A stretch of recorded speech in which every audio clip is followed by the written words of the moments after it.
So we have this story, it's fairly well known, it's fairly famous, and I'm aware that in the Bible, blindness and the healing of blindness is often seen as kind of a metaphor for sin or for lack of faith. But today, I'd just like to look at this story simply how it is, Jesus healing a blind man. And Mark's account of this particular miracle offers more personal details than the other Gospels, so this is the one I want to pursue, if that's okay. So I'm going to try and break it down verse by verse. Jesus and his disciples went to Jericho. So this particular miracle happens, it takes place in the city of Jericho. Jericho will be familiar to us, and we had Mark give that excellent preach about it a while ago, which I think will still be on YouTube, and our new sermon space on the website, maybe. Yeah? Well, worth checking out. It's a city best known for being conquered by Joshua and the Israelites. And it's from the Old Testament book of Joshua. And we learn of how, under God's instruction, Joshua leads the Israelites in a very unique battle plan to march around the walls of Jericho for 6 days blowing trumpets. Then on the seventh day, they march around the walls 7 times, and as well as trumpets, Joshua instructed the people to shout, and the walls miraculously collapsed. The loud noise brought the walls tumbling down, and the Israelites then entered and destroyed it as instructed. And that was a key moment in the Israelites entering the Promised Land. But as I say, that was in the Old Testament. Leap forward to this story now in Mark, and I suppose our next question is, but what is Jesus doing in Jericho all these years later? At this stage, the Herodians had rebuilt Jericho, and it was actually a beautiful city, but Jesus was just passing through, because he was actually on his way to Jerusalem. And this story is taking place towards the end of Jesus' life. In fact, this story happens while Jesus is effectively approaching his execution. And he's actually on his way out of Jericho at this point. And he's not alone. He has his disciples with him. Not just his disciples, though. And as they were leaving, they were followed by a large crowd, it says. Jesus was surrounded by a crowd. And they won't all have been following him. This story actually takes place about a fortnight before the annual Passover. So Jews from all over were making this journey, that same journey. But a good portion of the crowd were following Jesus, and they were aware of him being there. And this is taking place after Jesus had been ministering for about 3 years. So by this stage, there were a lot of people who had not just heard of him, but also about all the things that he'd been doing. They knew he was special. They were curious and excited to be around him. And of course, with that, Jesus had also gathered opponents who felt very much the opposite. They will have been there. They didn't like what he was doing, but they made up part of the large crowd as well. A blind beggar by the name of Bartimaeus, son of Timaeus, was sitting beside the road. So here we have the central character of this story, Bartimaeus. Perhaps we should start with his name. It's worth noting the origin of it. It's half Greek, half Hebrew. And in Hebrew, Bar means son, and Timaeus is his father's Greek name, meaning honor. So his name effectively means son of honor. Son of honor, it's a great name, but quite a surprising one when we're also told he's a blind beggar. But as we progress through this story, there are a few elements like this that perhaps challenge expectations. For just a very brief moment, I'd like you to close your eyes, if that's okay. And I'm really not trying to trivialize blindness in any way. I want you to spend a short while just imagining what it's like not being able to see. Seeing only darkness and relying fully on what you hear and what you feel. And then add to that you're not in these comfortable church chairs, but sitting beside a dry and dusty road. And on this particular occasion, Bartimaeus will hear these big crowds as well and the busyness of everyone. But that's also the sound of everyone walking past you. If you stick with me a little bit longer with your eyes closed. Because being unable to see gives you more time with your own feelings too. Imagine being homeless like Bartimaeus. Being blind has meant that Bartimaeus has had loads of time to just think about his situation, how he's got no job, no home, no respected place in society. Just imagine, though you don't have the sight of people walking past you, you've got the feeling of everyone walking past you. Just before you open up your eyes again soon, just try and really imagine this.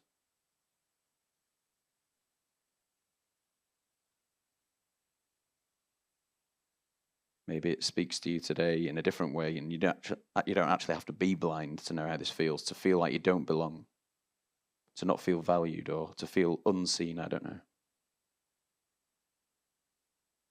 And yet Bartimaeus means son of honor. You can open your eyes now. Thank you. It wasn't just a little exercise to try and keep you engaged. I really, really think it's important that we try to get to the heart of Bartimaeus as a person, because that is who Jesus connects with. He connects with us as people in our hearts. Now, apparently, I'm pretty sure this is true, in the US Army, they have an unofficial mantra, as it were, which is mission first, people always. Perhaps that mantra perfectly applies to Jesus here on his way to Jerusalem on his own mission.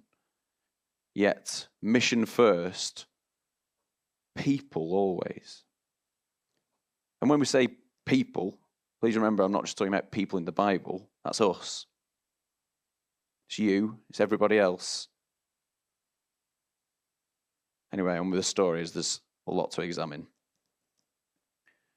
When he, Bartimaeus, heard that it was Jesus from Nazareth, he shouted, "Jesus, son of David, have pity on me."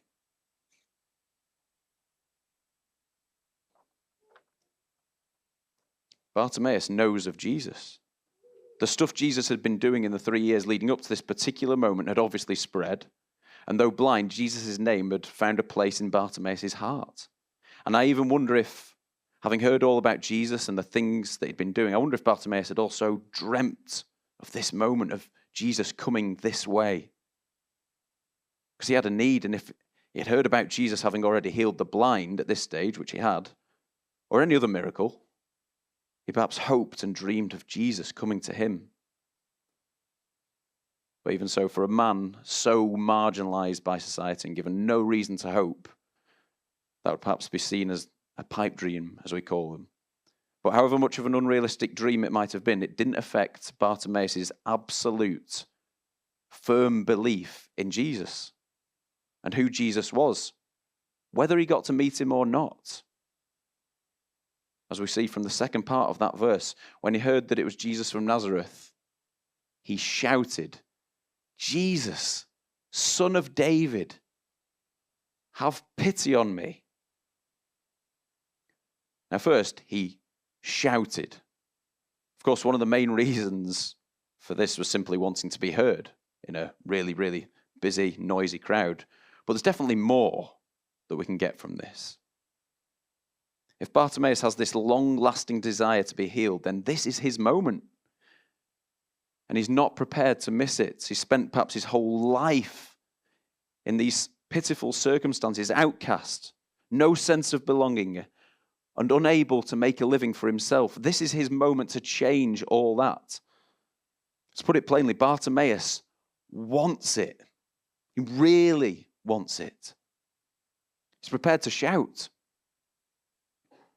This idea of wanting it, you hear it in a lot of contexts, but one context is in sport, and I've had the privilege of captaining a few football teams, not to any high standard, but I've used it in a lot of my team talks, that idea of wanting it. The team that wants it the most will win. It's not the skill, it's not who has the best players, it's the team that wants it the most.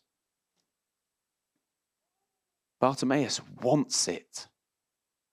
And he's not going to let anything get in the way of that. He shouts. And I'm not suggesting that God only listens to those that want it the most, because his plan is above ours anyway. But what I am perhaps suggesting this morning is that when we come to God, whether it is asking for help or healing, or when we come to him asking for forgiveness, when we come to him in worship, I reckon there are a lot of us Christians, me included, who actually could want it more. Bartimaeus wants it though, he does. And he has this massive need. And God doesn't have a threshold or a flow chart for what he will and won't intervene with, but I know he's got a plan and he wants us to come to him with a genuine heart. He wants us to declare our complete dependence on him, seek his provision and trust in his care.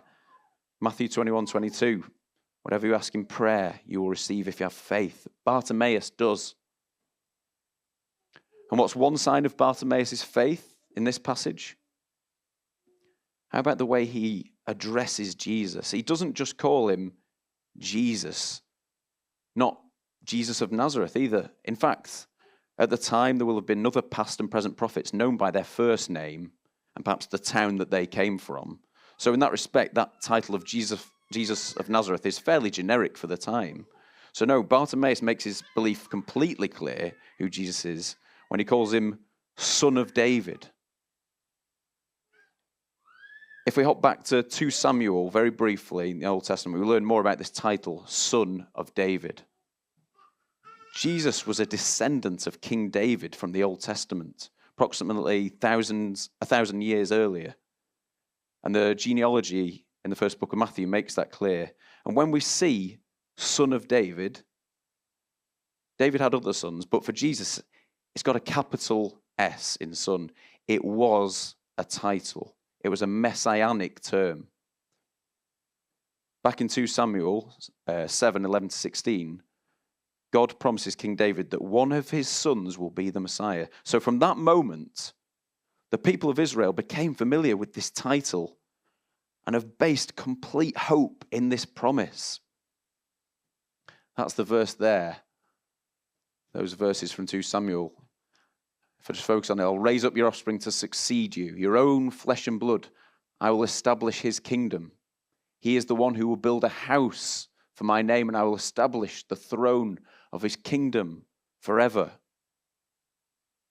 Your house and your kingdom will endure forever before me. Your throne will be established forever. Generations of Jewish people were looking forward to this person coming, the arrival of the Son of David who would rescue them from this, rescue them as this long-awaited deliverer, the fulfillment of this Old Testament prophecy.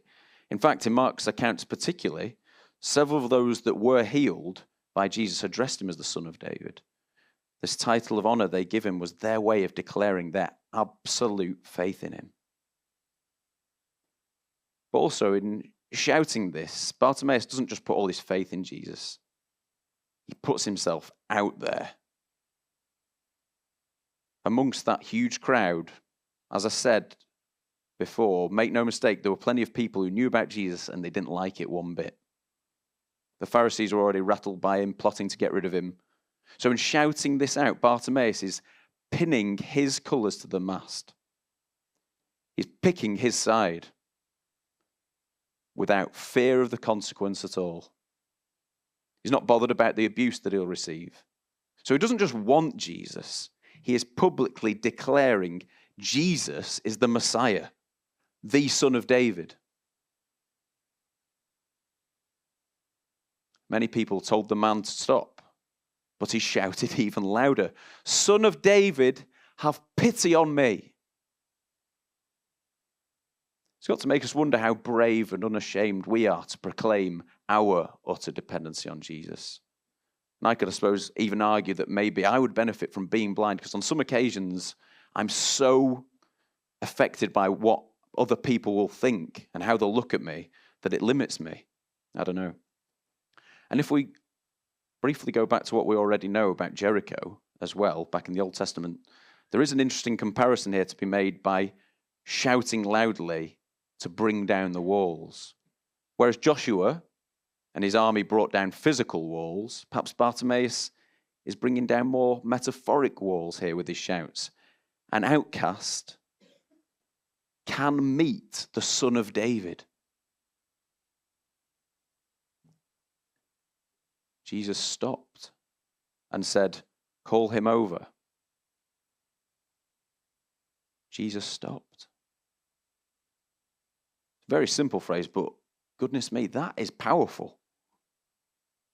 If we just look at both these people's perspectives, Bartimaeus' and Jesus' perspectives, Bartimaeus is this outcast, fringe member of society who's very little to his name and survives by begging and having had the complete unashamedness to call out. The person he's been longing for has actually heard him. Remember, Bartimaeus spends all day, every day, feeling people ignore him. And though he doesn't see them, he knows that they see him and don't think him worthy of stopping for. But someone has seen him and has now stopped for him. And not just anybody, the Son of David, the Messiah, the King of Kings. It's always good to try and relate to the people who encounter Jesus in the Bible. Imagining how Bartimaeus feels throughout this story is essential. However, we also want to know more about Jesus, don't we? Want to learn more of his character and his heart. This man that we worship, the Messiah that we, humanity, need so much.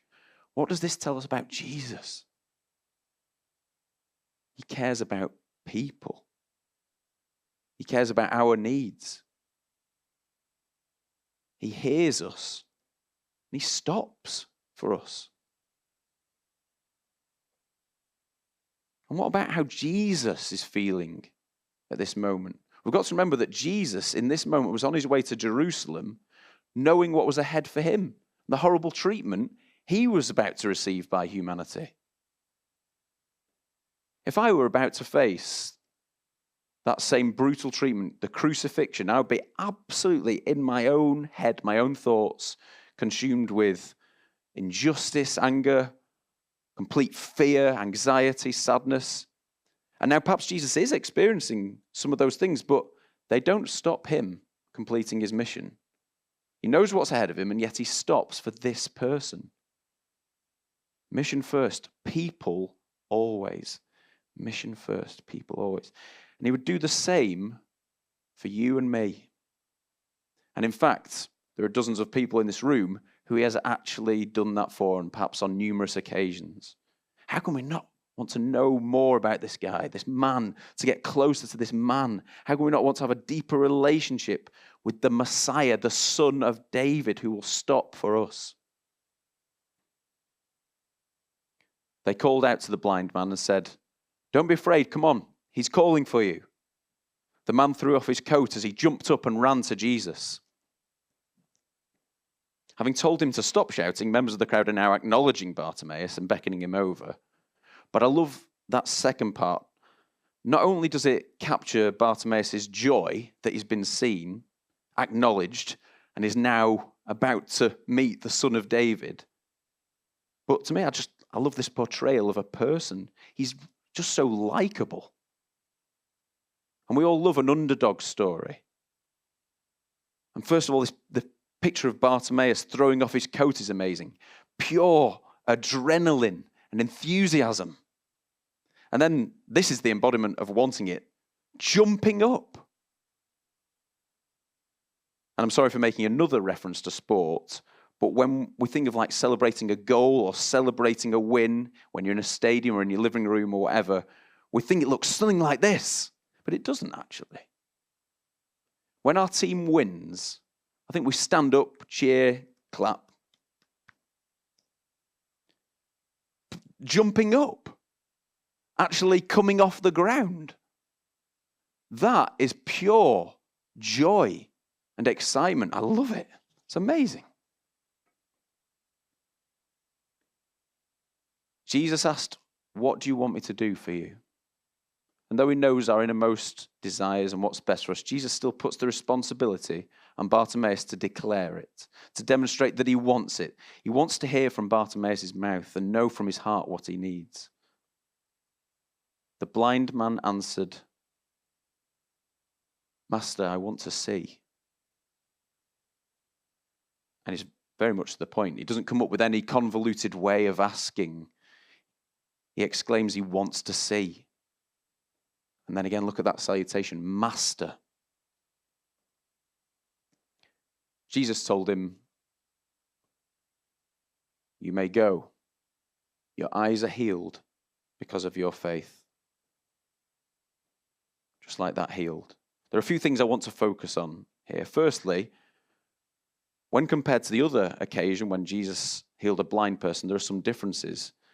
And I won't go through that whole story, but in the other famous healing of a blind person recorded in the Gospels, it's an unnamed man, blind from birth, and it's that one where Jesus applies mud to his eyes and then instructs him to wash it off at the pool of Siloam.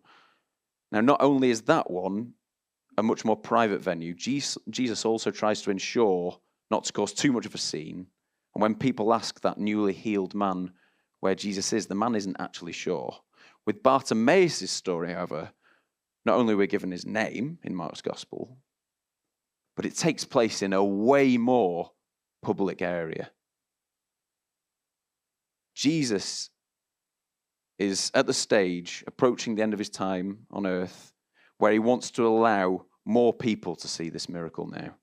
Jesus is ready for people to witness Bartimaeus' healing.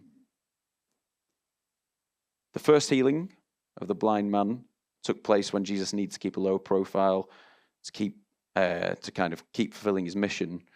It's now time to reveal God's divine nature in Jesus and prove he is who he says he is. The other thing I want to focus on is Bartimaeus' experience. I think I want you to close your eyes again, if that's okay. Sorry. Remember this darkness, this vulnerability. This is how Bartimaeus has lived and existed for decades. He knows Jesus has stopped for him. Imagine that right now. Jesus has come over and is standing right in front of you. He's speaking to you. The Son of David's voice and authority. Just try and imagine this. And now you're healed. The first thing Bartimaeus is about to see after all the darkness is the face of Jesus, his Savior.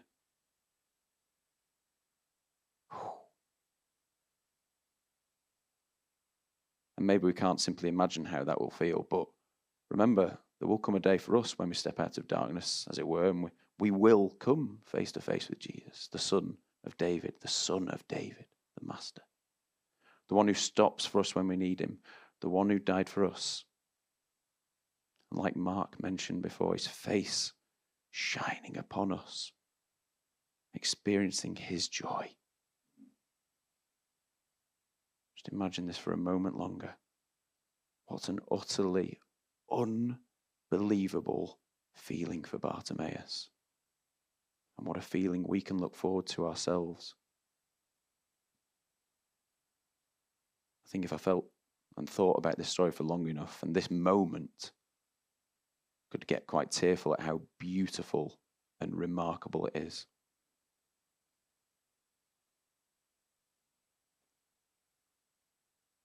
Okay, you can open your eyes.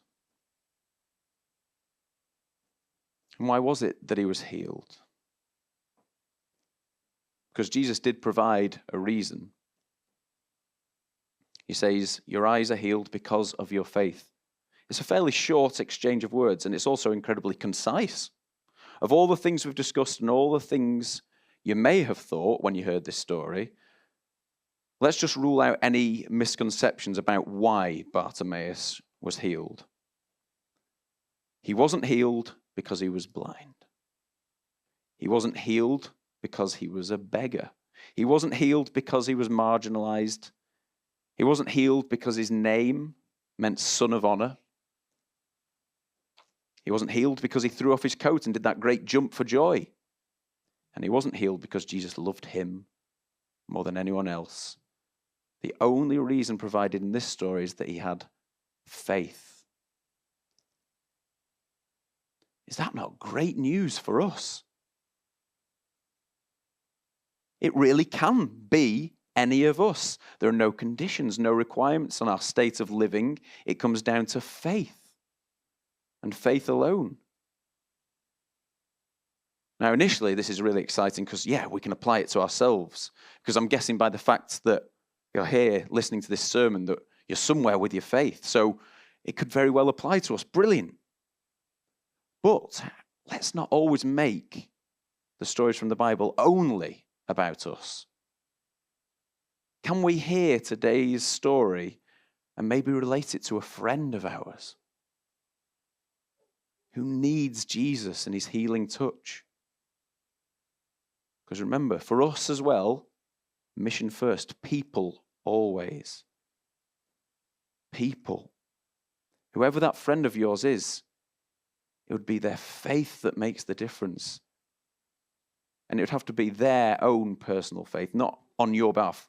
Let's go out today making it our priority to strengthen not only our faith, but try and really strengthen our friends' faith.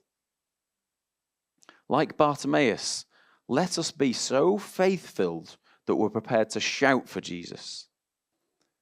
Like Bartimaeus, let us recognize Jesus as something more than a man from Nazareth. Peter Clothier last week so brilliantly talked about in his sermon about making sure we don't diminish who God is. And in his sermon, he bookmarked Isaiah 40 to help us remember just how great God is. Jesus isn't just our pal. Let us acknowledge Jesus as the Son of David and the Master. Like Bartimaeus, let us also be unafraid of taking Jesus' side. Unafraid. Even if it's at the risk of mockery and persecution by our modern society. And let any areas of our own blindness, whatever shape that takes, be revealed to us so we know exactly what we need. And therefore what we want to ask healing for. Because it doesn't have to be blindness, of course. At once the man could see. And he went down the road with Jesus. And this is where my sermon finishes today. After the healing, Bartimaeus went down the road with Jesus. And it doesn't mean just a few hundred yards. In fact, it's thought Bartimaeus followed him all the way to Jerusalem and was one of the followers there beside him when he was crucified for us. But Bartimaeus wasn't just healed in this story. He was completely transformed within. May this story be the beginning of transformation or renewal for us. We thank you, Lord, for the Bible and this incredible recount of events. May I just pray.